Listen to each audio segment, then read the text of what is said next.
السلام علیکم، میں ہوں حکیم ڈاکٹر مشتاق قمر. آپ دیکھ رہے ہیں میرا یوٹیوب چینل اور فیس بک پیج. خشک کھانسی، سینے میں بلغم جمع ہوا ہے. اکثر یہ کیسز میرے پاس آ رہے ہیں بچوں کے، کیونکہ سرد موسم ہے تو بچوں کو یہ مسئلہ بہت زیادہ عام بچوں کے اندر پایا جا رہا ہے، یا بڑوں کا بھی کیسز یہ آ رہے ہیں. تو اس کے لیے ہمیں کیا کرنا ہے؟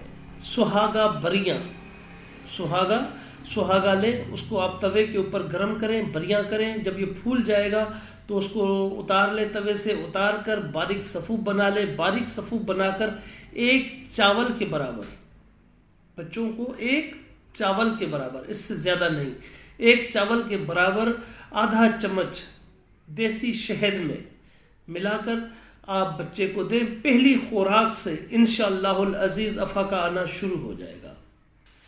دوسرا نسخہ یہ میرے اتباع حضرات کے لیے ہے کہ جو حضرات اس کھانسی کے لیے، خشک کھانسی کے لیے یا سینے میں بلغم جمع ہوا ہے، اس کے لیے اگر وہ شربت بنانا چاہتے ہیں، جو ہمارے مطلب کی زینت ہے، یہ شربت ہمارے پاس بھی بنا ہوا ہے، لیکن خود بنائیں، سب سے زیادہ بیسٹ ہے. اس کے لیے کیا کرنا پڑے گا؟ مدار کے پتے 10 عدد، تازہ پتے جو مدار کے اوپر لگے ہوئے ہوں 10 عدد تازہ پتے، ملٹھی 50 گرام اور چینی 750 گرام. اب چینی کا قوام بنائیں، قوام بنا کر اور اس کو معروف طریقے سے آپ اس کا شربت بنا لیجیے.